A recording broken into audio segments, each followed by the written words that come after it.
Justin, congratulations. Welcome to Chicago. Thank you. Appreciate it. I imagine these last 3 months have been exhausting for you in a lot of ways. I'm sure you probably haven't been through a process that has been so micro-analyzed in terms of picking apart your skill set, your strengths, your weaknesses. I'm curious, what of the criticisms over the last 3 months sort of impacted you the most, and how you kind of dealt with that over the last 3 months? Yeah, I mean, there's definitely been a lot of criticism, but me, at the end of the day, I feel like I know, myself. I know how much work I put in the game. I know how much I love the game. I know how much I want to be great. So it just comes a point in time where you just have to cut, all that criticism out. And of course, it's good to listen to the criticism you get from, people that are, actually there to help you. So if it was from a coach or anything like that, of course, I'm going to take that criticism. But I feel like, of course, there's a lot of, criticism coming from outside voices that didn't really matter. So I just, did my best to kind of cut all that out and really just get to work. So what was tonight like for you, just sitting through those first 10 picks before you got the call at 11?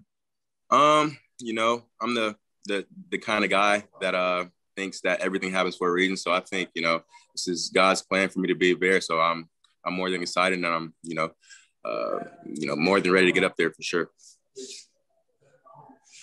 Pat Finley, Chicago Sun-Times. Hey, Justin, how did you find out that you were going to the Bears? What was that phone conversation like? And during the pre-draft process, did you have any hints that this might have been the outcome? Yeah, so basically, Coach Nagy called me up and just asked me if I was ready to be a Chicago Bear, and I told him, of course. I mean, so of course the phone call went well. Coach Nagy's a great coach. He's a great person. I got to build a sort of a relationship with him these past couple of months. But just talking with him a little bit, getting to know him, and then of course going back to hints. I don't think I had any hints. I had no idea, to be honest with you. So I was confident in myself. I guess to wherever I ended up, I was gonna be in the right place for me. So again, I'm excited. Adam Hogue, NBC Chicago. Justin, what can you tell us about, you mentioned building that relationship with Coach Nagy. What was it, over Zoom calls? It's your pro day, any interactions? Can you be a little bit more specific about all that? Yeah, I would say most of it was during Zoom calls. Of course, we did, have a little bit of conversation at my pro day, but most of it, through Zoom calls, and it's just, of course, just talking and, getting to know him, not only as a coach, but as a person. So I'm pretty big on, having great relationships with my coaches. I think, that's the most effective way to, be great and kind of be, cooperative as a team. So just mainly through Zoom and a little bit at my pro day. Larry Mayer, ChicagoBears.com. Hey, Justin, what type of player and person would you say the Bears are getting in yourself, and what do you think is your number one strength? I mean, I think the kind of player the Bears are getting is a versatile player that can, make plays both with my arm and also with my legs, and of course a smart player, a player that's going to make smart decisions, and a player that, that wants to win, that's willing to do whatever, to win. So that's of course my number one job, however that may be, whether, whatever my position may be on the team. But my number one strength, or was that the next question? Yes.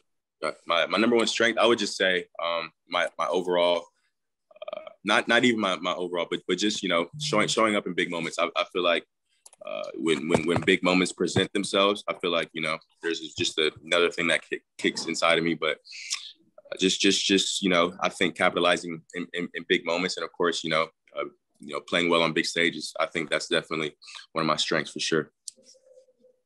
Kevin Fishbane, The Athletic. Hey, Justin, going back to Matt Nagy, based on your conversations with him and getting to know him, how do you think you fit with what he wants out of a quarterback?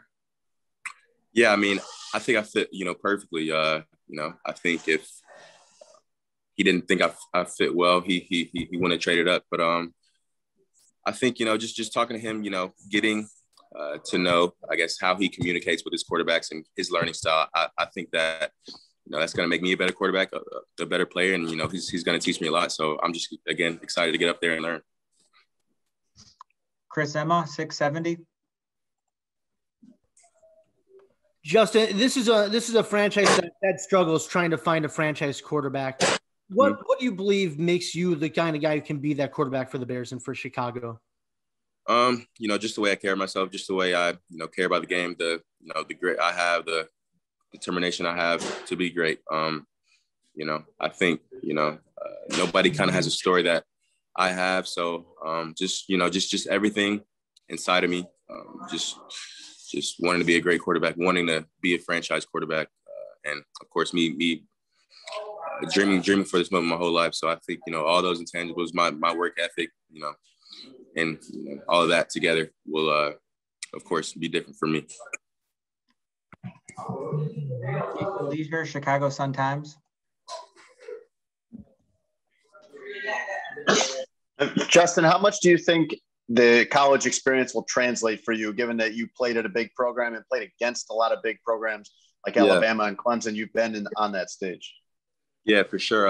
I definitely think, it'll translate well, especially with the fan base. I know that, Bears fans are very passionate about the football, and, of course, so is Ohio State. So it's really kind of going, I guess, kind of in the same, aspect of things in terms of, seriousness and in terms of, a passionate fan base. So I think it'll definitely translate well, though, for sure. We have time for two more here with Justin. Matt Zahn, CBS. Justin, I know you said everything happens for a reason, but I assume you think you belonged among those top 3 quarterbacks. Does that put a chip on your shoulder as you come in to try to prove those guys wrong that didn't pick you up earlier? No, not really. I mean, I've gone through situations where I haven't been chosen, and, I think the world has seen the outcome of that. But, my goal is not to worry about those teams. I mean, those teams have nothing to do with me. My goal is to, if we play that team, to, beat them. So I'm not worried about, the draft. The draft is over for me. For me personally, I'm ready to get to work. Last one, Bill from the Columbus Dispatch. Hi, Justin. Congratulations. How hard was it just waiting? Everyone thought you were going to be a top 10 pick, and to not be a top 10 pick. Mm-hmm. How much did that bother you? What was your family like during that? How much did they kind of yeah.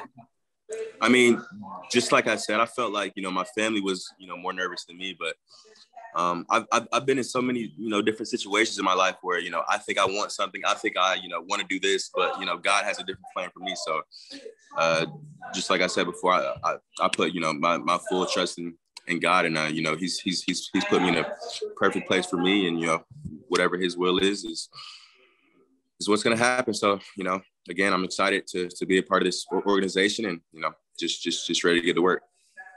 Thanks, and congratulations. We're all set for now. Thank you, Justin, and congratulations again. Thank you. Appreciate you guys.